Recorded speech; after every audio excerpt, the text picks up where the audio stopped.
September 11th. The top floors collapsed down. Oh, thank God I'm alive.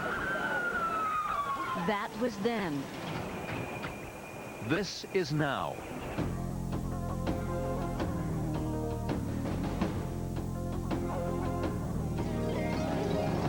Good evening. I'm Ernie Arnastos. And I'm Dana Tyler. This is a special edition of Nightcast, September 11th, then and now. We've heard so many amazing survivor stories, but tonight a story you have never heard before. CBS 2's Todd McDermott introduces us to two men who watched the plane smash into their office and still made it out alive.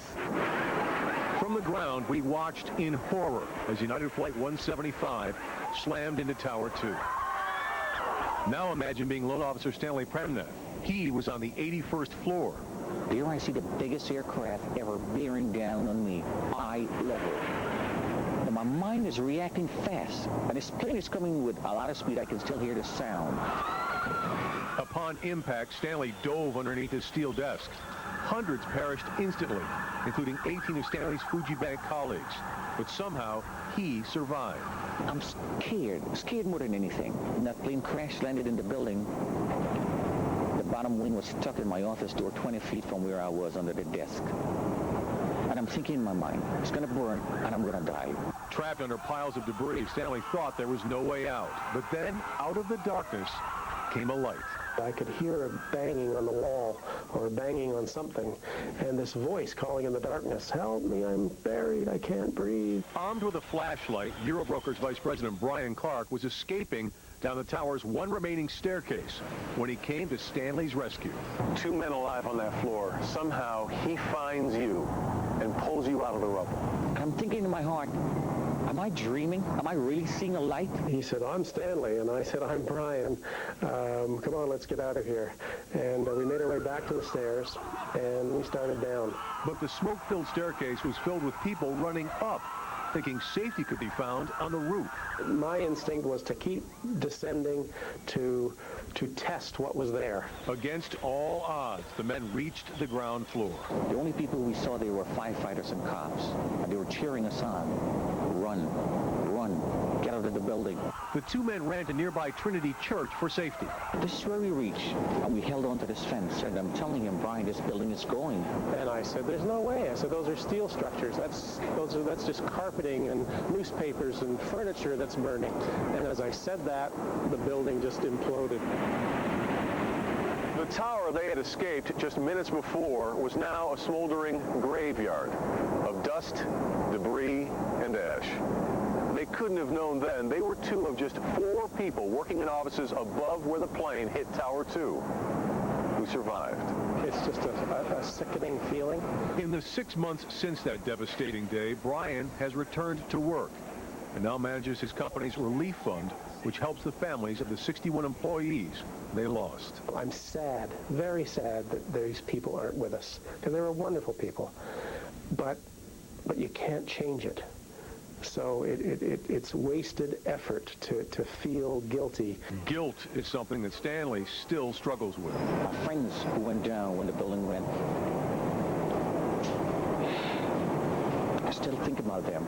I still see them in my dreams. I still hear their screams. I still feel that dreadful day. Todd McDermott, CBS 2. The tragedy of September 11th has affected almost all of us, especially members of New York's bravest, who lost 343 firefighters in the attack. How do they race into deadly situations with the tragedy so fresh in their minds? CBS 2's Penny Crone joins us live on the East Side now with their story tonight. Penny. Well, it's been a very difficult night for every firefighter in our city. Now, the men of Engine 8 Ladder 2 lost 10 members. They were inside tonight. They were watching the special. At the same time, they were also going on runs, protecting all of us. But tonight is a very solemn night. The men of Engine 7 and Ladder 1 that you saw in our special watched the 2-hour show together in their kitchen. Out of respect to them and their victims' families, we kept our distance tonight. Those I spoke with, though, were clearly moved by the show. So many of their brothers perished, but not one of us can ever distance ourselves from September 11th. And for every rescue worker, it's as if it all happened yesterday. We will not tire, we will not falter, and we will not fail. One of the guys, Jimmy Lennox, he was so moved by President Bush's speech that he took his slogan, had it made up, and then put it on the rig himself. We will not tire. We will not falter. We will not fail. Words the president said days after September 11th. Words the firefighters at Ladder 37, Engine 79 will keep in their hearts and on their fire truck forever. The president reflected the sentiments of all the firemen and their families, especially after that tragedy. He was very self-assuring and assertive, and we're just very proud to be part of this company, and I think the public is very much behind us now. It's back to the everyday job of being a firefighter. It appears the days, weeks, and months since September 11th have eased the heartbreak for our bravest. But it hasn't.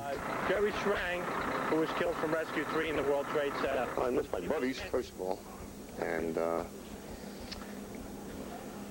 really don't know. I really don't know. Right now, it's really not fun coming to work anymore like it used to be. You know, it's just you come in and you have memories of your friends that you lost. Bill Shue has worked at Ladder 2, Engine 8 on Manhattan's East Side for 18 years. On September 11th, every firefighter assigned to Ladder 2 was killed when the Trade Center fell. Those who were off duty and survived think now not only about their brothers, but about change. Safety of the men first, and then how to get people out to safety or part of the building where they need to be in a safe area. More so than before September 11th? Yes, definitely.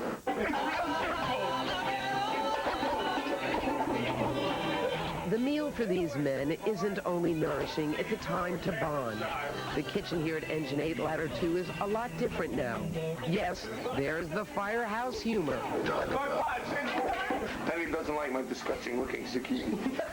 But once it's all said and done, she's going to love it. I love it. I love it. And just being with these very special men isn't good. It's great. The men who so bravely gave their lives for all of us watch over their brothers here and at every firehouse in our city. The men are surrounded by memories, like John Curatolo. His brother Robert worked at a firehouse a few blocks away. John carries his brother's picture in his helmet, and his locker is adorned with what was left of Robert's gear. I'm going to stay right here. I'm one house away from where my brother was, and this is where I want to be.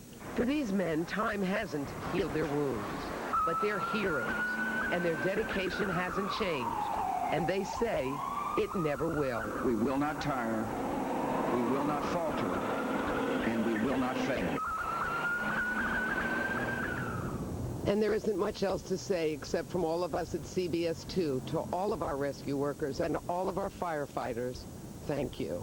Reporting from the East Side, I'm Penny Crone, CBS 2 Nightcast.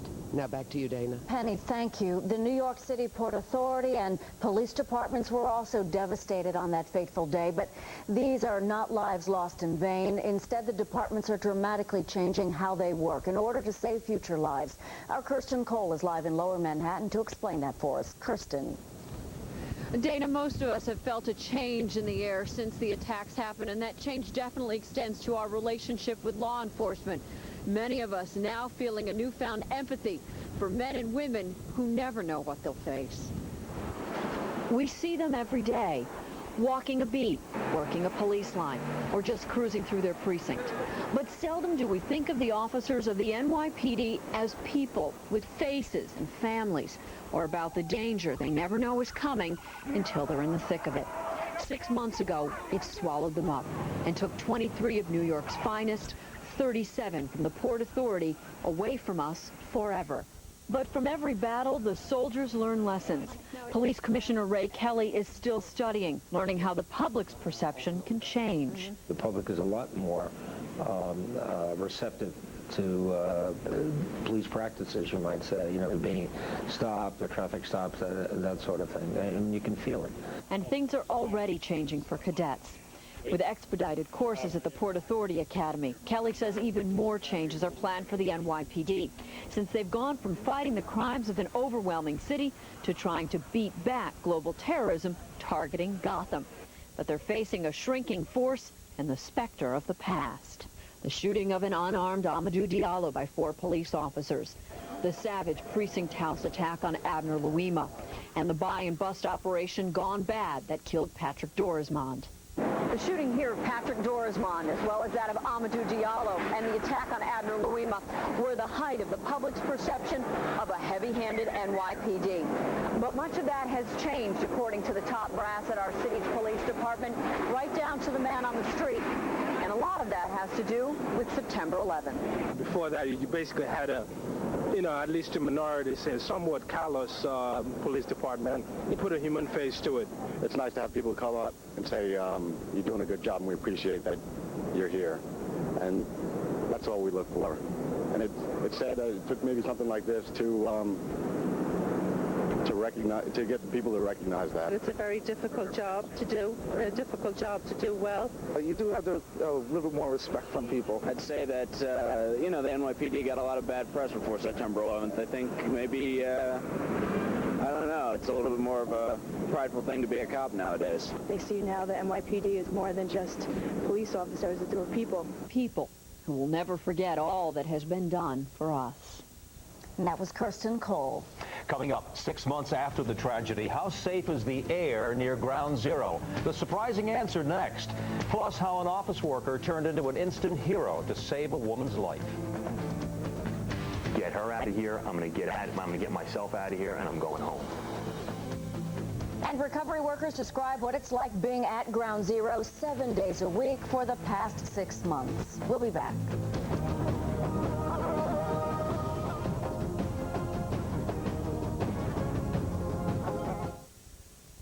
Rescue workers came together with New Yorkers in the first wave of relief on September 11th. Now there's a second wave of relief, Project Liberty. New Yorkers have come together again to provide free, skilled one-on-one or group counseling in your home, office, school, or wherever you feel comfortable. If you're one of the thousands of New Yorkers suffering from anxiety, loss, even sleepless nights, Project Liberty can help. So join the second wave of relief and feel free to feel better. Presenting the totally redesigned Mercury Mountaineer. For your peace of mind, a best pick rating from the Insurance Institute for Highway Safety. For your informed decision, the best front crash test rating in its class. For your added protection, optional side curtain airbags are available. And for your cash flow, a new lease rate of $399 a month for 36 months with $2,678 cash due at signing on the all-wheel drive Mountaineer. The SUV built for here is here. What was the future is now online, faster than a phone connection. With Time Warner Cable's Roadrunner High-Speed Online. You're always connected with Roadrunner. No disconnect. There's no waiting online to get online. It's instant. There's more time for you, so you can do more with your time. Make surfing the net the experience it should be. Easy. And with downloads up to 50 times faster than through your phone line, it will be. Call 1-800-OK-Cable and receive your first month of Roadrunner free. I'm Jason Seymour. This is my home. If I make smart moves here, my dreams can come true. This is my new home. YHD Foxtons made this dream come true. When they sold my house, it saved me thousands of dollars. YHD Foxtons, first in New Jersey, now in New York. Saving homeowners millions with our 2% commissions. Dial 1-800-CALL-YHD. 2% real estate commissions. Now that's smart. Real estate smart. Give us a call.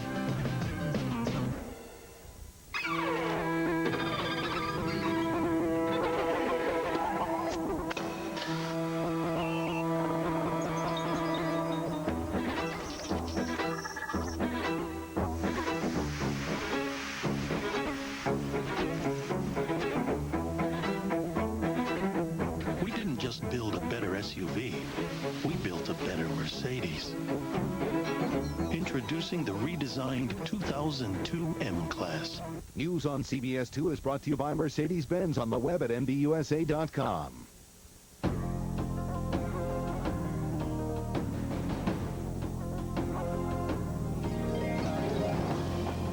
Just how safe safe is New York City's air since 9/11? Well, that depends on whom you ask. Well, the EPA says that there is no danger to the general public, but doctors are seeing first-time asthma and other respiratory conditions in people who live near Ground Zero. CBS 2 Health Watch reporter Paul Moniz has been investigating the air quality issue since day one. He joins us live from Ground Zero tonight. Paul? Ernie and Dana, when the EPA says the air is safe, the agency is referring to outdoor air. The fact is, no one knows just how safe indoor spaces are because no government agency has done widespread testing. 6 months after 9/11, and many residents are still battling with their landlords over testing and costly cleanup. Some have grown frustrated and have begun cleaning up themselves, despite the potential risks. Do you want to take your coat off? At the Jarinko residence, hospitality is measured in plastic bags, masking tape, rubber gloves, and face masks. Protection from toxic particles brought in when the World Trade Center blast blew out all 17 of their windows. This is what the place looked like 1 week after the attack. 6 months later, it's still uninhabitable. Sometimes it's hard to even put it into words. You know, it's so overwhelming, this experience. Fashion designer Pat Jarinko and her artist husband Andy live at 125 Cedar Street, just 300 feet from where the South Tower once stood. We're going to be here while they're rebuilding. From their living room, the Jarinkos see signs of progress, a nearly cleared debris field, the reopening of mega discounter Century 21. Yet it seems they are stuck in time. Yeah, everything is covered here. Andy's art is encased in dust. Their artist studios are trashed. They've been forced to move to Brooklyn Heights. And because no government agency will pay for a $25,000 professional cleaning, which they can't afford, they vacuum and clean themselves, breathing in potentially deadly compounds. There's asbestos, there's lead, there are silicates, there might be mercury. The Jarinkos do wear face masks, but as we saw in our visit, they are so hot and uncomfortable it is difficult to wear them for long periods, and often they take them off. The evidence here is... The Jarinkos are among a growing chorus of concerned residents worried about the safety of the air they breathe, especially indoors. The EPA has conducted thousands of tests on outdoor air and maintains there's no danger to the general public. But no agency is doing widespread indoor air testing, a fact Congressman Gerald Nadler blasted at a recent hearing. This is absolutely unacceptable. Private contractors working for landlords have detected everything from asbestos to dioxins and mercury inside apartments and offices. Spikes of lead have caused concern at Stuyvesant High School and PS 89. Meanwhile, the Jarinkos are determined, trying to piece their lives back one item at a time. It's my home. I want to come back here. Yeah, I can imagine living my life and dying here. But in the back of Pat's mind, she knows what's in her apartment could kill her. Back here live at Ground Zero, it's important to keep in mind that many of the toxins from the site behind me are actually invisible and odorless. Things like asbestos and mercury. And because you can't see or smell them, you may be thinking that your apartment or office is safe when it may not be.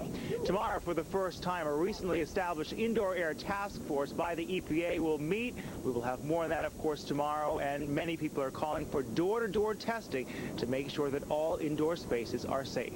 Reporting live from Ground Zero, Paul Moniz, back to you. Okay, thank you, Paul. Now let's take a look behind the headlines to understand the enormity of the task at Ground Zero.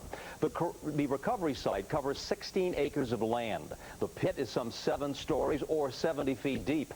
Workers are expected to finish clearing debris by this summer, several months ahead of schedule. And there was enough concrete in the World Trade Center to build a pavement from New York to Washington. And there was enough steel to build another 3 Brooklyn bridges. From 3,000 emergency workers every day and every night back in September to about 1,000 a day now for the past 6 months, construction crews, firefighters, police officers, and EMTs have worked together to clean up Ground Zero and search for any victims. Tonight, they describe the incredible physical and emotional challenges of that job.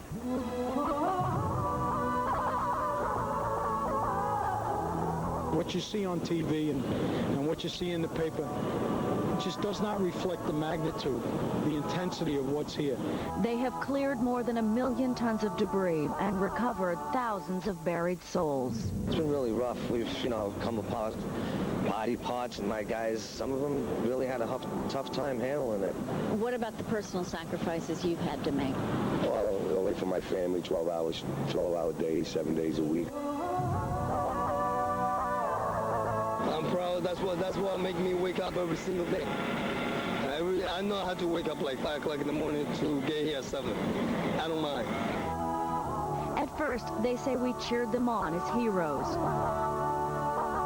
But as the city began to heal, some felt they became painful reminders of what we lost. In the beginning, it was like, hey, we go in on the train, you want a seat, we'll give you a seat, no problem, Now it's people look at you and just put their head down. Still, their devotion never wavers. To be around these many guys and not see one fight, this is like really sacred ground. The firefighters that we see here today, they're kids. They're kids. Some of the saddest things you see here are firefighters' children digging for their fathers, and firefighter fathers digging for their children. And we will continue to do that here until there's no possibility of recovering the remains. And that day, Commissioner Shearer says, will be the toughest day of all, when he has to tell the families of victims never found that the search is over. He says that will probably happen sometime in June. Ernie? New York City and Port Authority police departments will honor their lost heroes tomorrow. NYPD officers will gather in front of their precincts and other department locations at 8:30 in the morning. They'll read a list of names of the 23 officers killed on September the 11th. The Port Authority will mark the 6-month anniversary with a minute of silence at 8:46 a.m., the moment the first hijacked plane hit the World Trade Center. Flags at Port Authority facilities will fly at half-staff all day. The agency lost 75 workers in the terrorist attack, including 37 police officers, the largest one-day loss of life by any police department in America's history. On September 11th, so many people risked their lives to save others. And tonight, Michael Pomerantz has the amazing story of one New Yorker who truly defines what it means to be a hero.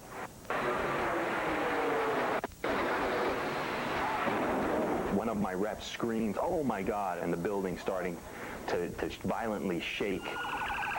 Tower 1 had been hit, and communications executive Michael Benfante was on the 81st floor. I was just screaming at the top of my lungs to remain calm, stay calm. Through the mangled remains of his office, Michael led his staff to the stairwell and started down. But on the 68th floor, something stopped him in his tracks. I saw this woman in her motorized wheelchair. I didn't know who she was at the time. She was Port Authority employee Tina Hansen. Michael now faced a tough decision.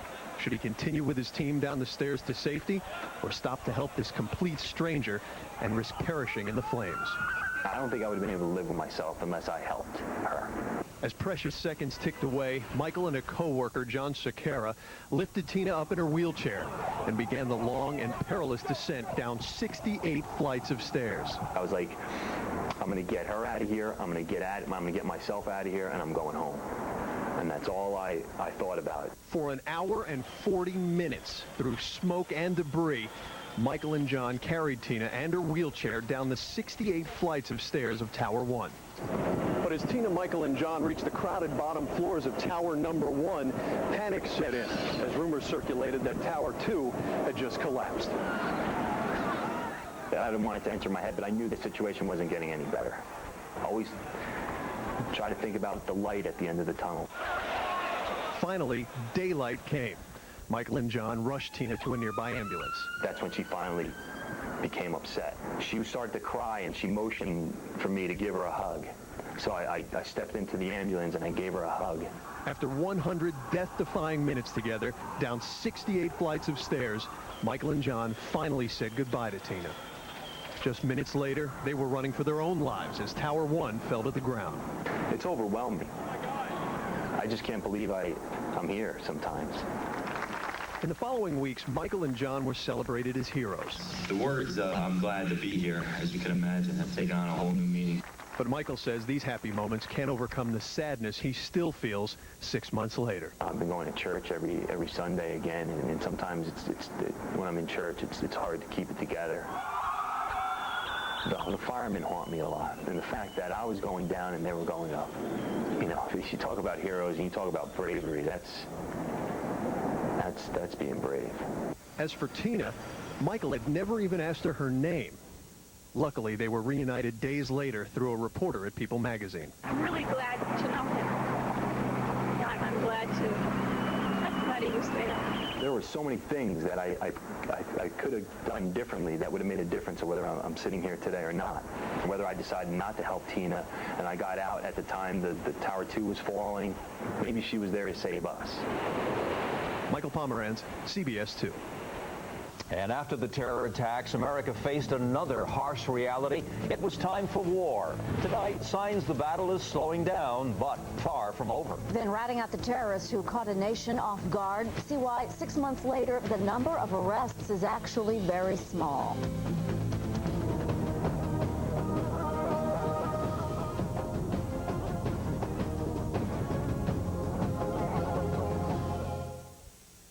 Rescue workers came together with New Yorkers in the first wave of relief on September 11th.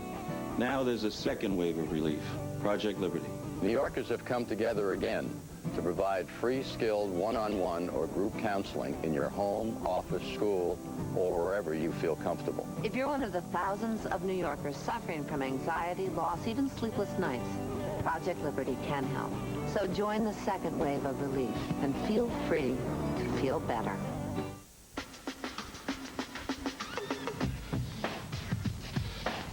Hey, what's up? What's up? What's up, man? So, where do you want to go?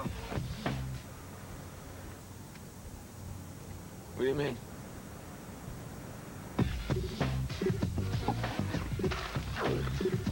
Hey guys, where do you want to go? Classic. The Civic from Honda. It figures.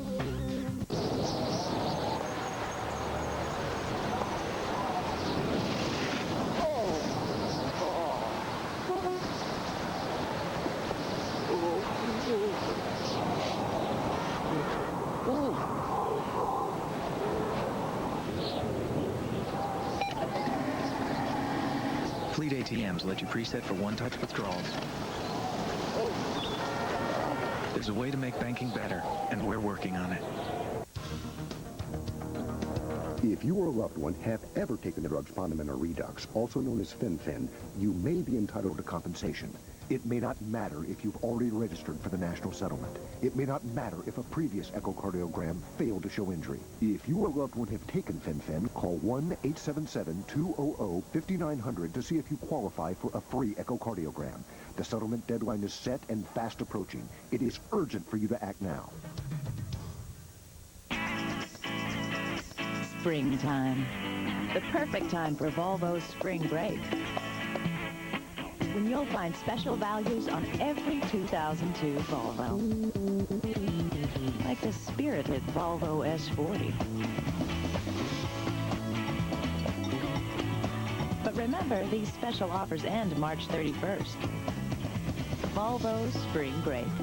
Nature has a new lease, shouldn't you?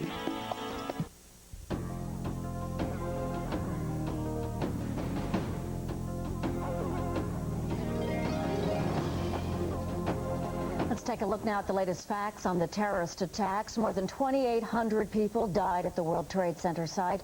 189 people died in the crash at the Pentagon in Washington, and 44 people were killed in the crash of United Flight 93 in Shanksville, Pennsylvania. And there is this to report also. About an hour ago, another victim recovered at Ground Zero. Strong winds shook our camera, but you can see workers removing the victim from the World Trade Center site there. There is no word yet on whether the victim may be a civilian, a police officer, or a firefighter. In the war on terror tonight, military officials say the major fighting against Taliban and al-Qaeda forces is over, but the operation to weed out terrorism is as strong as ever. CBS 2's David Diaz joins us with the latest developments tonight. David. Yes, thank you, Dana. Tonight, there's reason for optimism about the outcome of the latest campaign to root out al-Qaeda fighters in the area of Gardez that you see there on the map. At the same time, there's some disagreement among top U.S. officials on just how much more needs to be done. The battle was not over. Still, some 400 GIs, dusty and weary from the fighting, returned to their base in Bagram after a week of tracking and battling al-Qaeda and the Taliban. How was it? It's more fun than words could possibly express. In the frigid valley surrounded by snow-packed peaks, U.S. and coalition forces look to hunt down an enemy that has been driven into holes and caves. Finishing the job of forcing their surrender or killing them is risky and nerve-wracking. Sword, don't go in, stay back. Last guy, stay back. The coalition forces came under fire. This 20-year-old private was hit and knocked down. Sergeant Lopez grabbed me, dragged me down the hill, tried telling me, I was all right. The bullet wound up lodged in his flak jacket. The soldiers were lucky they could stagger to a place where they could drop their packs. It's good to be back. In the calm and security of their base, they could evaluate what they had just been through. It's just like a training exercise. Doesn't seem any different. They're just all the only difference is they're trying to kill you. Big difference. Well, tonight, no reports of any additional American casualties, but there are conflicting estimates from top officials as to how much longer the campaign to eliminate al-Qaeda will continue. Ernie? Okay, thank you, David. 6 months after the attacks, hundreds of people are being detained. Several have been arrested, but only one man has been charged. CBS 2's Vince Dementri is live at Ground Zero now with the latest on the investigation. Vince. Top law enforcement officials that I've spoken to who are or have been involved in the investigation say putting the pieces of this puzzle together is really still in its infancy. In fact, fairly quickly after the attacks, the FBI identified the hijackers. But after thousands of interviews and thousands of hours tracking cell phone, bank, and credit card records, agents have not found a single accomplice to the attacks within the United States, according to senior law enforcement officials. In fact, there are reports that Zacarias Moussaoui, the only person charged in the U.S. in connection with the terrorist acts, shows no evidence that he has made any contact with the 19 hijackers. Barry Maughan, who spearheaded the investigation for the FBI, was the head of the New York office. A 30-year veteran of the agency, he retired at the beginning of the month. Maughan would not talk about Moussaoui except to say that some of his activities were consistent with that of the hijackers. But Maughan was vocal about al-Qaeda, the group blamed for carrying out the attacks. They were dedicated to their mission, and by that I mean they obviously kept below the law enforcement radar. The vast majority of them, if not all of them, were here legally. They didn't bring any attention to themselves. That was Vince Dementri. And we have more. It has been a topic of much debate. What should be done at the World Trade Center site? And who should be in charge of the rebuilding effort? When we return, see how the fast pace of the cleanup has actually put the city behind schedule.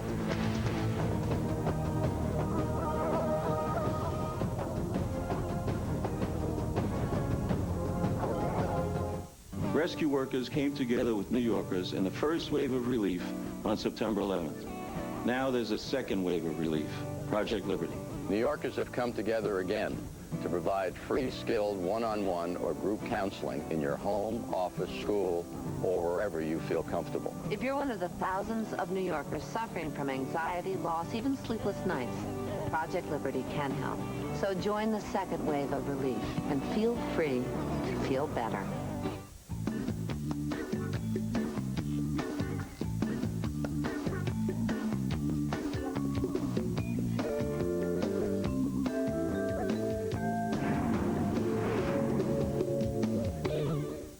More overall interior room than Jeep Grand Cherokee.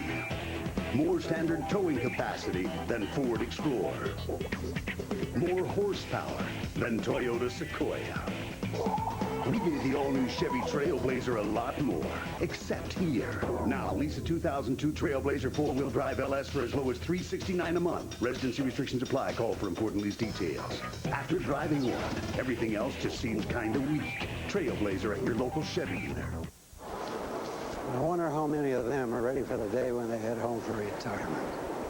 If they're TD Waterhouse customers, chances are they're prepared. Because TD Waterhouse has an online retirement planner along with retirement specialists at all their branches. It's time you checked in with TD Waterhouse before you head home for work and close shop for good. Open an IRA and get a 1-year subscription to Money Magazine. TD Waterhouse, you're in control.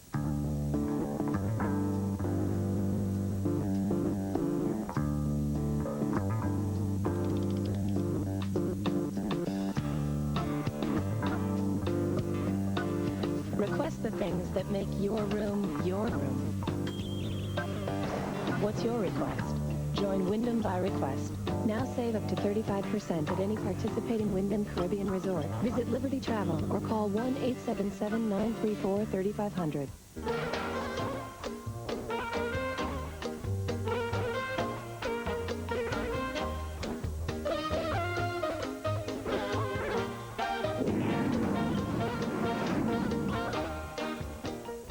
Closed captioning on CBS 2 is brought to you by the surprising Toyota Corolla. Get the feeling. Toyota.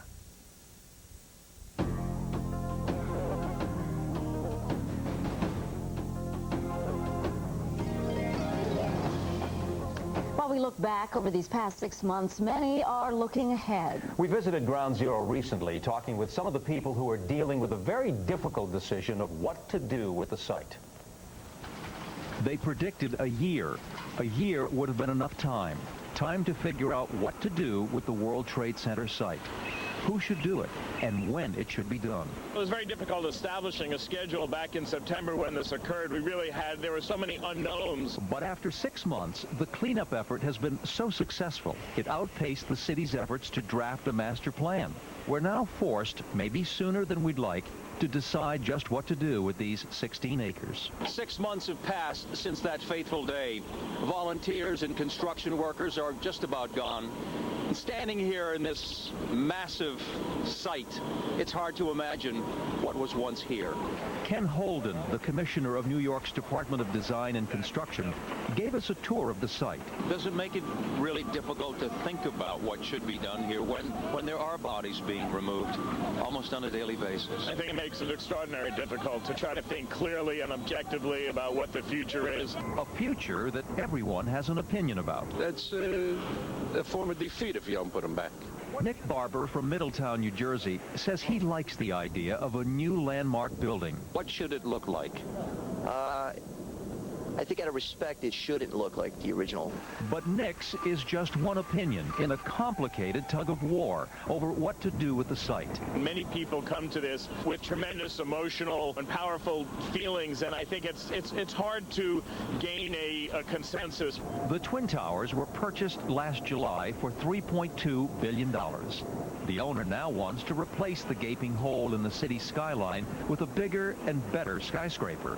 But not everyone shares his vision. You're in Battery Park City, and you strongly believe in this area. I do. You see some type of a memorial there, as well as some buildings. There should be a memorial. Dozens of ideas and designs for the future are being tossed into the ring for consideration. First and foremost, everyone needs to remember what happened here. But for the families and friends of the victims who continue to honor the lives that were lost, it is impossible to think of building over the lost souls. I think that they should make a park and not rebuild. Ultimately, the final decision on what to do with the land lies equally in the hands of Mayor Bloomberg and Governor Pataki. Everyone has their own opinion, but I think ultimately everyone will really realize that this is a major part of the city, and we will make this whole again, and we'll make it better. And after spending the day at Ground Zero, whatever the agreement the city's task force for redevelopment comes to, it will perhaps be one of the biggest decisions made in the city's history. Dana. We want to know what you think should be done with Ground Zero. We've set up a poll at our website, cbsnewyork.com. You can log on and tell us your ideas. Well, we have seen unforgettable images tonight. Coming up, a look back at the 9/11 documentary that brought us pictures that we have never seen before. Plus, we'll show you how the city is getting ready for tomorrow's memorial services.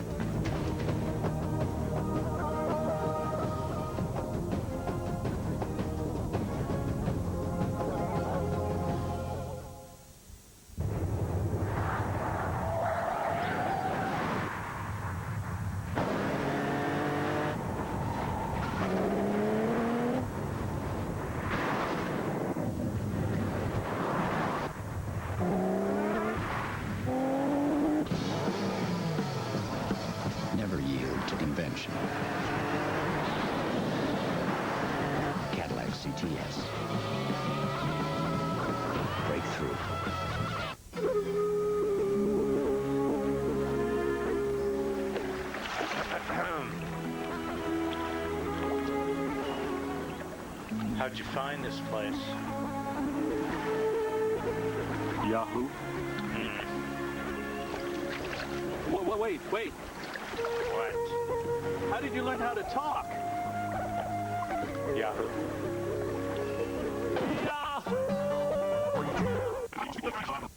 Triumph over tragedy, 6 months after September 11th. A look at how our country is healing its wounds. Monday on The Early Show with Brian Gumble and Gene Clayson. What happened? I thought he said a potato was coming. Tornado? Why would I say a potato was coming? Jack, were you on a cell phone? Yeah. It's the cellular static. Here, Sprint PCS built the largest all-digital, all-PCS nationwide network, so you won't have any of these misunderstandings. Bullet, come here. Looks like things are clearing up already. 4,000 minutes for $39.99 from Sprint PCS.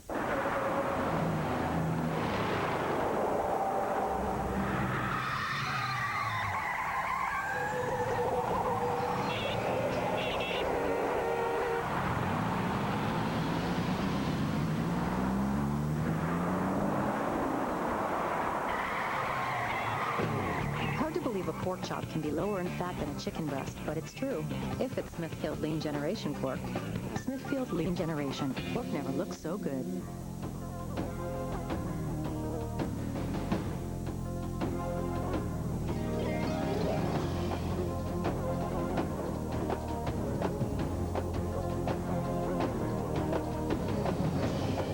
Tonight's 9/11 documentary was made by two aspiring French filmmakers, the brothers Jules and Gideon Naudet. They had been filming the life of a probationary firefighter in Lower Manhattan when disaster struck. What followed is the extraordinary story that aired on CBS tonight. And the proceeds from the film are going to help support the Uniformed Firefighters Association Scholarship Fund. 6 months have certainly affected our city and its suburbs. Our Pablo Guzman is in Battery Park tonight with the story of what happens tomorrow. The globe that once stood at the Trade Center Plaza will be rededicated. Pablo.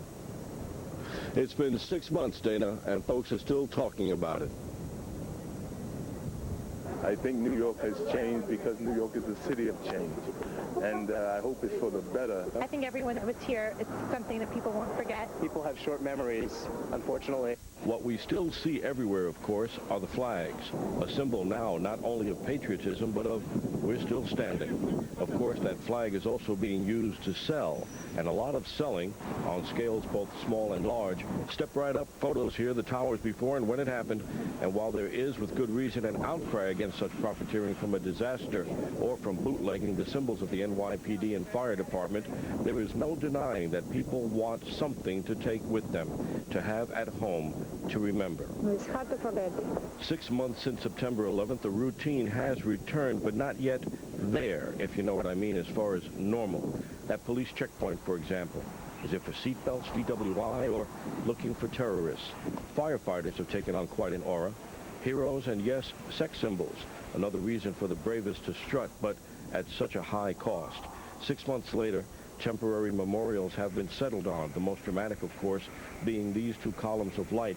Kirsten Cole happened to catch a test last Wednesday, which will illuminate the skies for a mile into the night, starting tomorrow and for the next 31 days. And there's this memorial site, which will be dedicated tomorrow morning. Dana, Ernie? Thanks, Pablo. We'll be covering that tomorrow. Still ahead tonight, we'll take a look at the other stories making news this evening. For the first time in months, signs that Israel may be taking a step towards peace. Plus a windy, cold day today, and tonight, are we in for more for the work week? CBS 2, your team weather is next.